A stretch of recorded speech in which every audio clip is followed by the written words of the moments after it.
All right, this is the recording of David and Gil post module interview. So I can start recording right now. You can see at the top, I think it's recording. So Yeah, um, yeah, yeah, I'll figure out how to get that afterwards.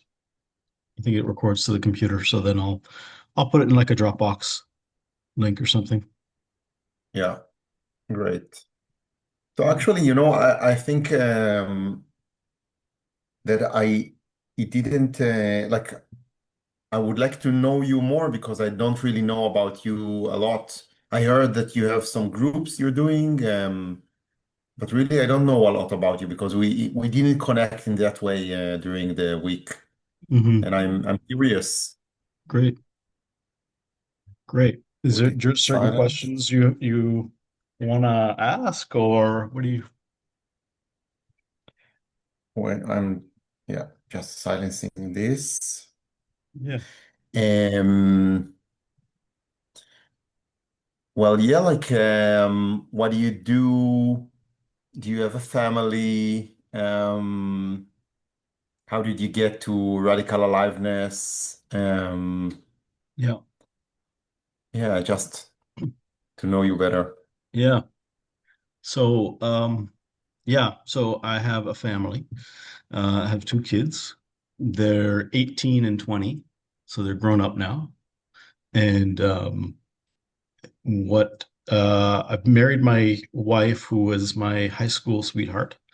And so we met in high school, but connected after university, after college. I don't know what you guys call it in Israel, but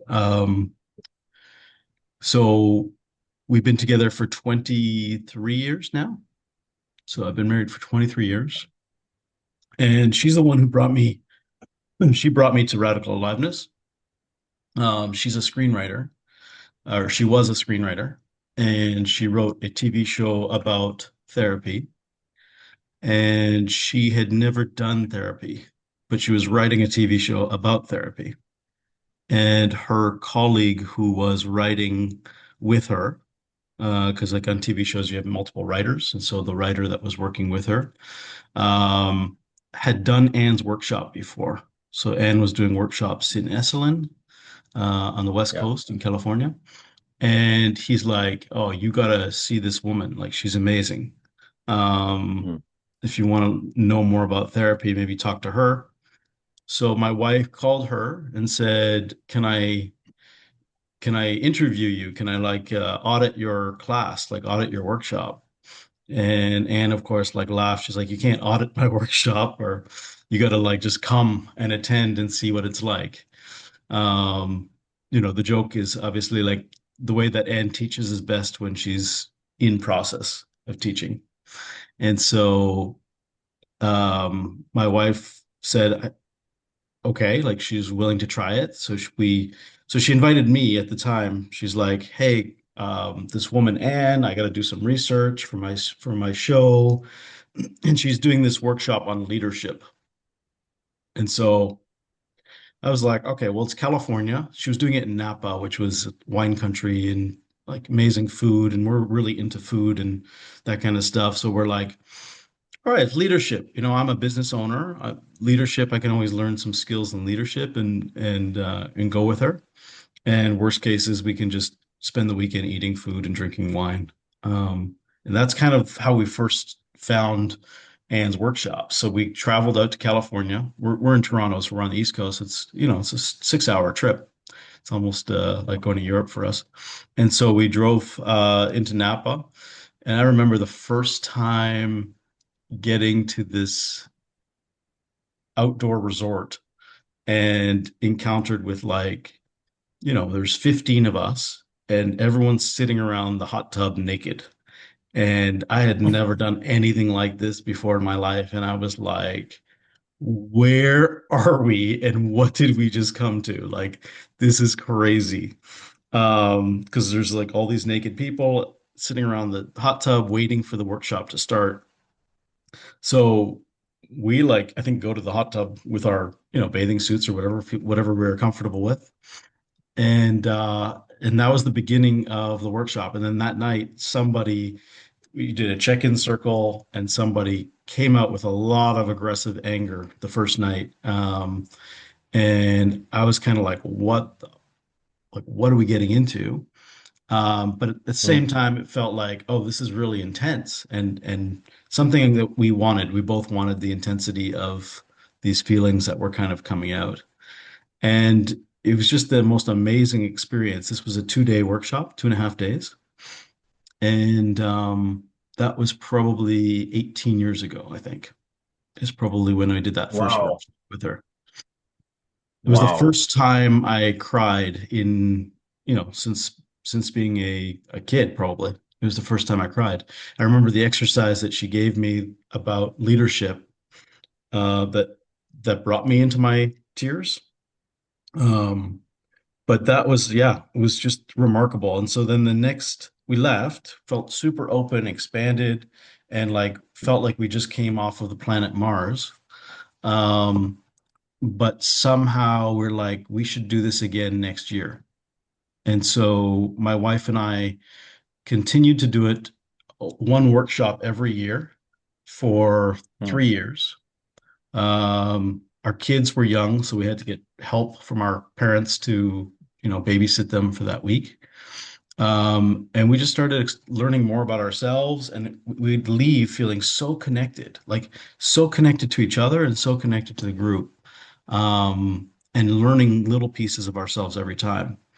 And then finally, after one workshop that I did with Anne, she had moved from New York to California, started the school in California, and I finally said, like, I'm going to do this school. Like, I want to be in the field of doing 5 modules. So the way that I was set up in California was there's 5 modules. I think 3 to 4 days each module, 4 days each module. And I was like, I'm going to do this. It's like a retreat every 5 days. I don't need to be a practitioner. I'm just going to do this for myself. And so I joined the school and then graduated. My certificate's over here on the wall. I graduated in 2016, I guess. Yeah. So I graduated from Wow. radical aliveness in 2016. Um, and at the time, it was radical aliveness with the core energetics piece. And then the following year, my wife joined the New York school, which was a New York core energetics school. And so she also graduated a year after that. Um, and that's been our journey and how we found the work and what we've been doing. Wow. Wow. Yeah. So it was actually you started before, the group docu series that was made. You're not related to this in any way. Like you remember Um, the I series guess they made. I guess I technically started during the editing process of that, I guess. So they had Mm. made it Okay. before, like they shot the video before I joined. Yeah. But I think by the time it got edited and released, it was You are already I was already in the in. school, yeah. Or I was already in the workshop, sorry. And what were you doing? Like you had a business. What were you doing like when you joined? Yeah, so I have the And same are you still business. the same business? Are you still doing Yeah. that? What do you Yeah. do? So yeah, for the last 20 years I've been making medical equipment, products that go into hospitals, that help nurses with the electronic charting that they have to do. So all hospitals have electronic charting. Nurses are entering information into computers, and I make the stations that hold those computers for the nurses. Yeah. So I Okay. was very Wow. fortunate. I was very fortunate, both my in-laws allowed me to take the time off. You know how it's a big commitment to take all that time, Yeah. and an amazing base of management employees that also just allowed me to do that. Um, and so really that's been the biggest practice for me. It's the biggest place for my learning is also how I'm dealing with people at work, how I deal with myself at work, but how I deal with the people Mhm. at work. And so that's probably the number one place I practice radical aliveness, is Wow. again in that field of leadership. And so what I've really learned is like, how do I flatten? the leadership dynamic. So there's a power dynamic that does exist because I'm the boss. Everything at the end of the day, if I say something, it has to be. But really, how do you invite people to speak freely? How do you invite people to bring their ideas forth without worry of judgment, or how do you kind of navigate those situations in the workplace? And so that's what I've been using radical aliveness for mainly for the last, 18 years. Yeah, that's very precious, like doing that. Yeah. Wow. Yeah. Yeah. And it evolved. It's been evolving ever since, um, both with the people that I have and both with how I've been growing myself. So the people wise, it's like we have different cultures, different people, and the way that they respond to um, power dynamics is very different. We have people from East Asia that are coming in with a very different idea of what it is to speak up and what it is to follow versus lead. And then we have traditional Canadians that are there and they want their leadership to be felt and they want to be seen in that stuff. And so, how do we navigate all those challenges and trying to teach my immediate managers about these topics that come up? Like, how do you teach them? Like, these are dynamics that are here and like be aware of it. Um, Yeah. and that's been it's a challenge. It's a challenge when it's a workplace also because it's me pushing it as opposed to like you and me, we went to the school, we chose to go to the school. Like it's our choice. Um, Yeah. and so there's some interesting dynamics that get created there too. Yeah. I'm also like this power dynamic issue is really interesting for me. Um, I think for me, it's very natural when I'm leading and I have the position, like the power dynamic is in my benefit and I have the power. It's in a way easier for me to be really open, democratic, really like inviting people. But Mhm. when I'm not in leading position, it's really hard for me to navigate. And also in leading position, it's something else, but it's really something I'm learning a lot, I think, in this time. Yeah. Um, interesting. Y- Okay. And like if we're talking about this model, this really like a special model in Israel and Palestine, mhm. like what happened for you? What changed? What were your like thinking process before when you like what were you thinking about the conflict? And how maybe your thinking was changed, um, or even really, I'm interested in whatever you have to share about this week that we had together. Yeah. Um, I think there's a couple things that jump out for me. Um, There was something that you weren't there for it because it was in the first couple days when we were doing the tour, and Sylvie said she was explaining um, what you guys were doing, and I think I had a preconceived notion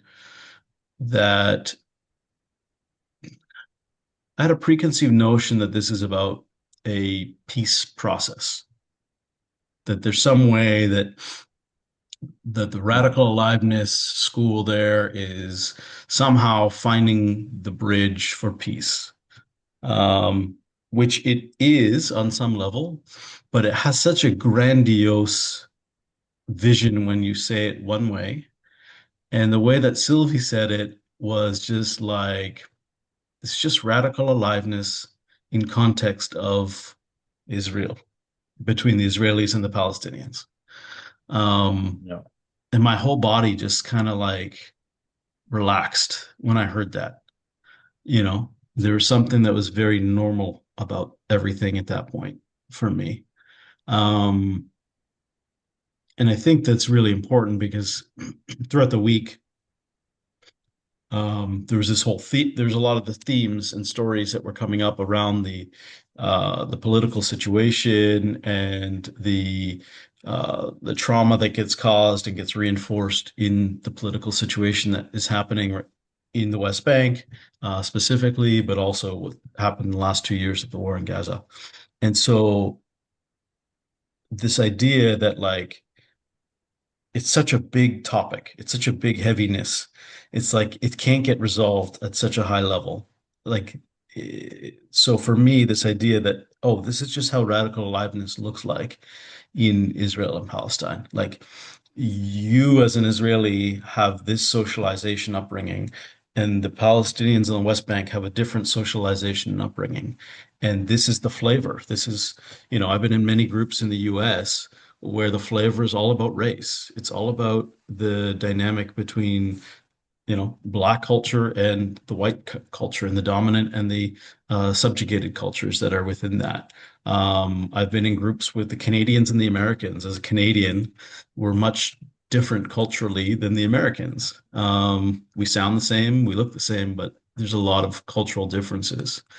Um, and so for me, this idea that this is just the flavor and it relaxes me because there's a way that it normalizes you as people. Like it normalizes the people that I'm going to be working with. There's nothing special about you in a Yeah, good way, in a good way. Does that make sense? I, Um, I think so. I wanted even to add that this model, I think, really happened for us also, that we understood that the word peace in this, like in the name of this program, is adding a lot of expectation, and like there's a goal. And I also really felt this model the first time that we can put this aside, and then something else happened and was way mhm, more open and way more together. Even in the days after when you left, we had I think we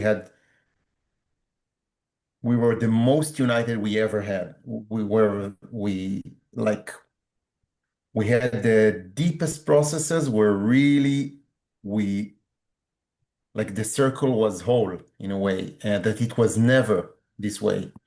Um, Maybe from the first model. The first model was really good and told us it's like how do you say the honeymoon before the wedding. mhm. We had like a really good model. Everyone was so loving, but the real stuff haven't came up yet. And Right, also we didn't have a war this right. tough. Um, so so this model was very special, and I think also it's really when you put this topic, it's this how do you say um I don't have the word for it, but I think I get that. Hmm. We're Yeah, just doing radical aliveness. We're meeting human beings yeah, in the pain, and and that's that's it. what's that. Yeah, Yeah, for me, the word peace just transformed to the inner peace, to like, what does it mean to make peace like within ourselves so that we can relate to each other? Um, yeah, which is really what, for me, radical aliveness is about. It's like, how do I really show up in the world? How do I feel good about showing up in the world so the conflict inside of me is really, you know, okay. It's okay inside of me. yeah, Um, that was really something that really jumped out for me. There's something also, I could feel a flavor um, of what it might be like to be in these groups, like the shouting. I don't know if that feels yeah. normal to you culture-wise, but that doesn't feel normal to me. Um, Mm. but this idea of the intensity of the shouting, and there's a quick way to flare up and then come back down to each other. Like the way that Hani would, she could scream in 2 seconds and then be hugging Andalus, like all in within like a quick kind of few seconds. Um, and that felt Yeah. culturally different to me.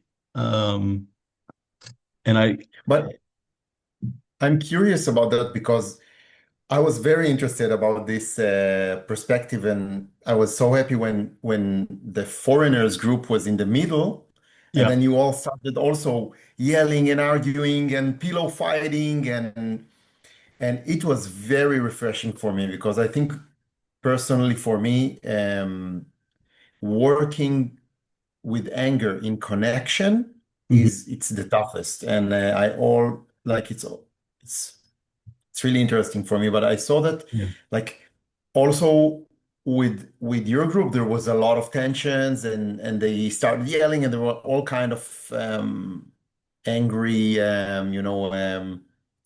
Yeah. Shouting. communications. And how was that like what was the difference? So What was different for that for you? I feel that there was an influence from the locals group, we'll call it, or I guess the internationals, whatever we're Yeah. calling it. But I felt there was an influence that normally I wouldn't see it like that. Um, that when we came together in the circle on the mattress, like there was something that was infectious inside of us, and that was the new style that we were adopting. Um, Mm. Mm. I I know some of these people from before, so I also know like, oh, that's very rare for them to go into that shouting over Expression. each other. Yeah, the expression over each other. Yeah. There's something about the expression over each other. There's conflict that always comes up, and there's anger that comes up in almost all the radical aliveness groups that I've experienced, but there's a way that you can shout over each other. And I think that's kind of some of the uniqueness of it. Um, and Mm. also not to lose yourself in the shouting. And that sometimes will happen Yeah. where the anger gets so amped up and you lose yourself. But there's a way that the shouting didn't, you just shout over each other and then you come back down. And that was the Yeah. unique difference for me. Yeah, I understand what you're, I think I understand also that we could really shout over each other, but Yeah. it was, I was part of this process with the Sahel, Mhm. and for me it was very special that I can shout like this and be shouted at. But for me there was something I knew is connected. Like I was sure I love him. I Mhm. want to be with him, and I know I can't be with him in his pain at this moment, but there was something deeper going on, and the moment that I understood, okay, it's not productive, it's not the way, it's like easy to come back to the connection. Mhm. It's also very special for me, and yeah, it's interesting. Yeah. We have one more module, so we'll see where we get with. I guess there will be more energy like this that we want to explore, like how to really stand together in our anger in a way that is more connected. Maybe I'm curious about that. Yeah. It's like what I think probably what comes up in the last module was what's left to feel that has not been brought out. Um, Yeah, and I definitely think the conflict is there, but you guys have easy access to it, or it seemed like you have easy access to it. I don't know what your previous years have been or modules have been, but um, yeah, it's so interesting to see what, you know, even my me. preconceived notions of what your previous groups were like. I have no idea what they are like, but I imagine that conflict was always there. So, Yeah, and uh, during those 3 years in the beginning, there was a lot of shyness around the conflict, like, and also because it's a training program, um, we had this a lot of people came to the program for their own private like personal life, and they want to learn, and they want to be facilitators, or just want to heal themselves. mhm, And then like Anne really pushed us to the conflict. All like, and she would create the space like now we're working on the conflict. Wow. And it was very hard for us because sometimes our position towards the conflict was like not so personal.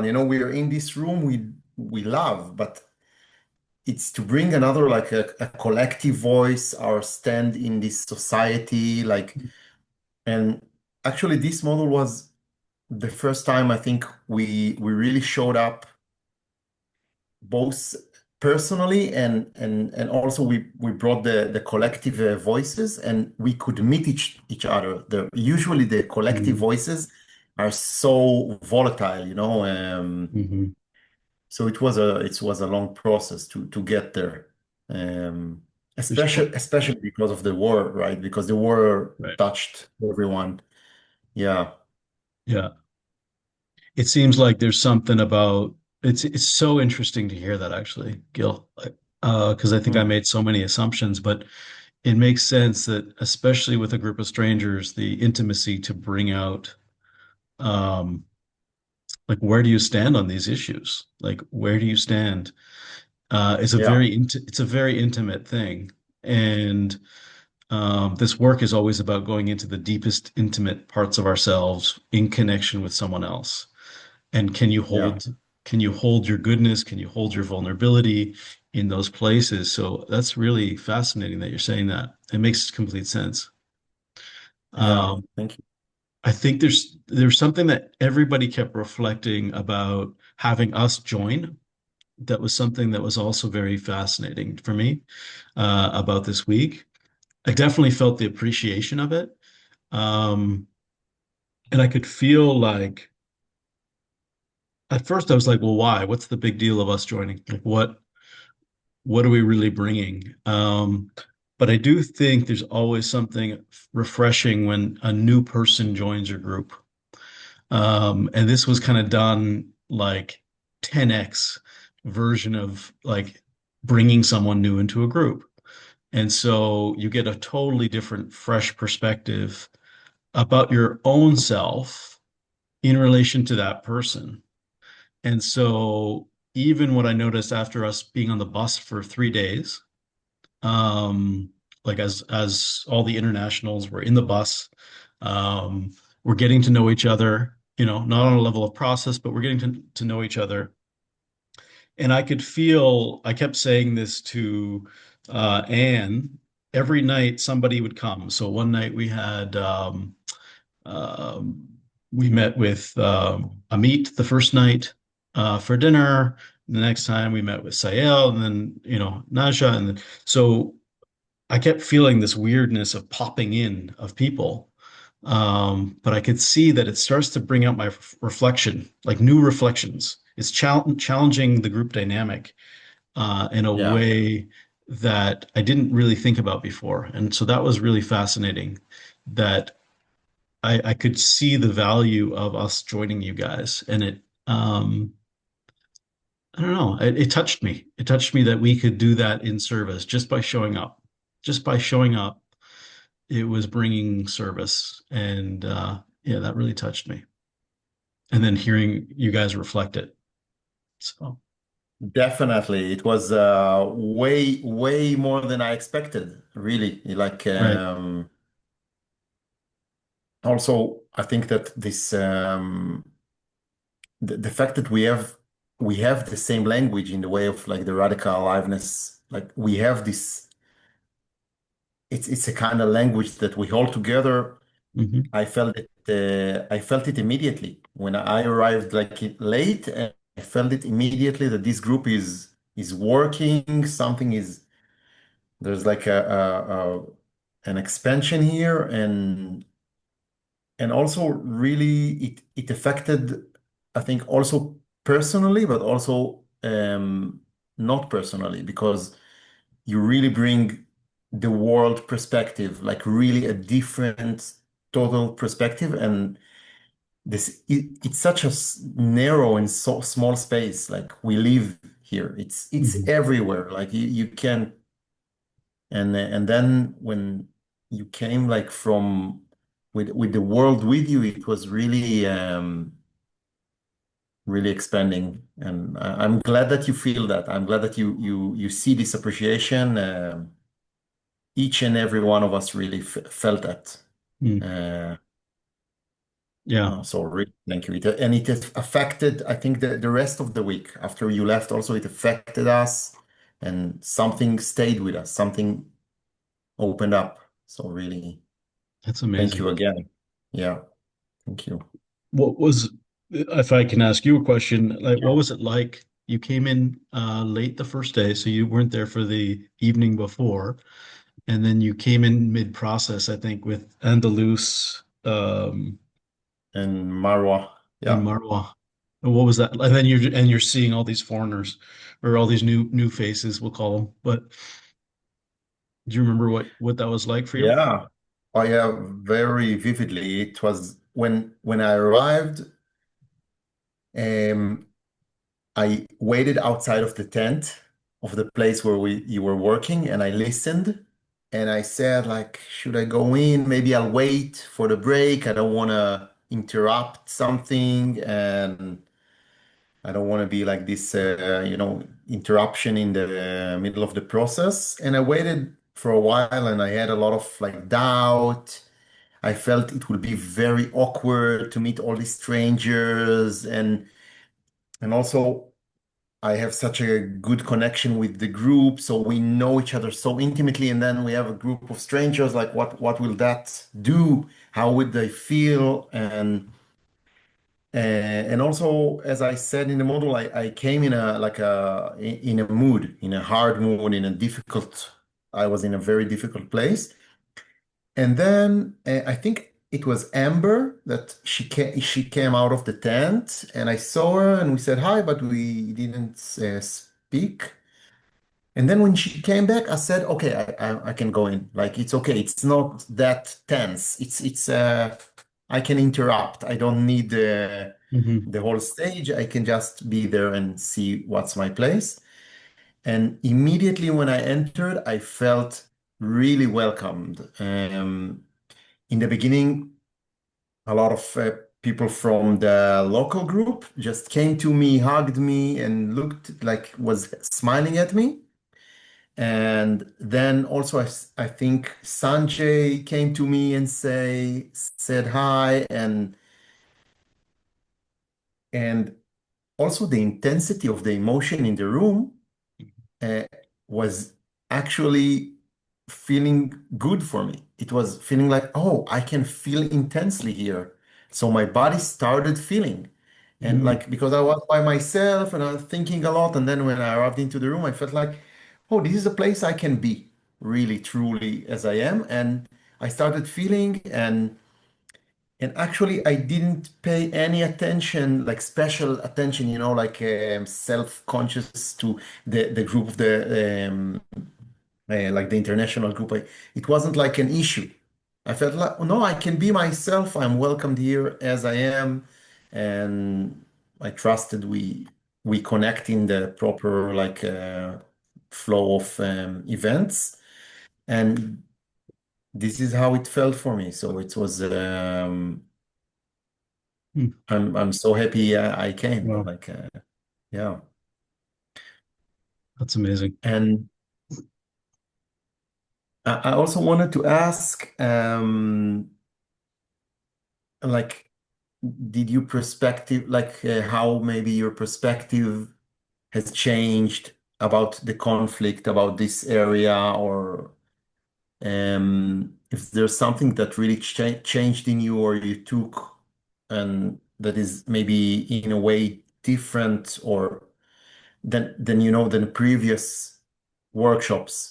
Like if there's something special that happened for you in this situation. One second, I need to Yeah, open the door for my kids. yeah, no problem.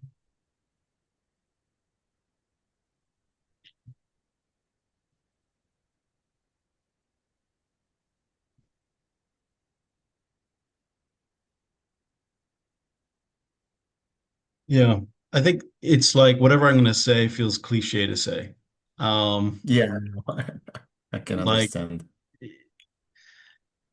I've had a lot of ideas of what it is to be in the Middle East. Um, I've had my own upbringing around Judaism and not even feeling comfortable in Israel, just around thinking that everybody is super Jewish and therefore I would not Mhm. be welcomed. So a lot of the narratives got challenged for me. Like a lot of my narratives about Middle Eastern men and Jewish people and, being hurt by the Jews. And so I think that the biggest thing is like the situation in Israel is very complex. It's very complicated. Yeah. And it's really hard for me right now, at least this week, to get into sides and picking sides because I'm just really fixated on the individuals that are getting um, injured on both sides. They're getting hurt um, emotionally, physically, threatened, the threats that are there. And I'm just like, I want to be with the individual stories. That's kind of why, it feels a little cliche to say it's like I really care about the people. And so it really kind of transcends both sides of it. Um, I do struggle like at some point, political decisions have to get made and people have to vote and people have to make choices. So I'm still struggling as I come home with that. In fact, this morning, that's really what I was journaling about is like, okay, it's like I can see the human, and at some point, my money, my power of voting, my choices, are going to be picking the values that I choose ultimately. Um, And I think that's the hard part. That's the piece inside. It's like, how do I reconcile those choices that I'm going to choose to make? Um, like we heard a lot from the Palestinians while we were there about how they really are thinking that Trump or the US, is the one to make the change. Like they're the ones who have the power to make all the change. I'm not an American citizen, so I don't vote in that election, but if I did, I guess my thought process around who I'm electing for or electing might be very different. So yeah, I think the biggest thing is like it just comes down to the people and to oversimplify the story um, around the politics and whose land it is, whose land it's not, is just it's not helpful. It's not helpful for me where I'm at least. I want to be with the people, to see Sayal, to see Marwa, to see you, to see Honey and feel the stories that are real stories. Yeah. So, Yeah, I can really relate, and also I feel when we started this talk, we you talked about staying connected to the heart after this workshop, like taking this, and I really feel it's something that can disconnect me when I'm starting to really identify with a political agenda and just starting to look at things from this perspective. mhm. I'm disconnected from myself also, and it's painful and it's complicated in this world that we need to take action, we need to take to vote and to Mhm. decide. And really, it's not that simple also for me to understand what's right, what's beneficial, what's correct in this situation. It's really complex as I Yeah. as I see it, and yeah, I can really relate to that. Yeah. I relate to that.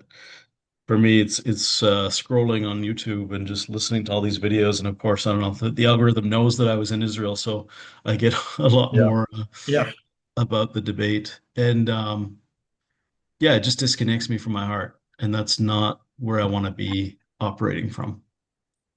Yeah, So, thank you for that. It's a good reminder for me also.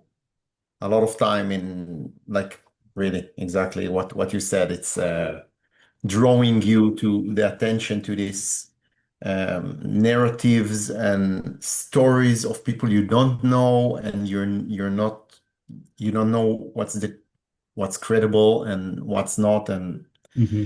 just staying with who you know, and yeah, affecting what we can. Yeah. Yes. Good. Yeah, I'm thinking,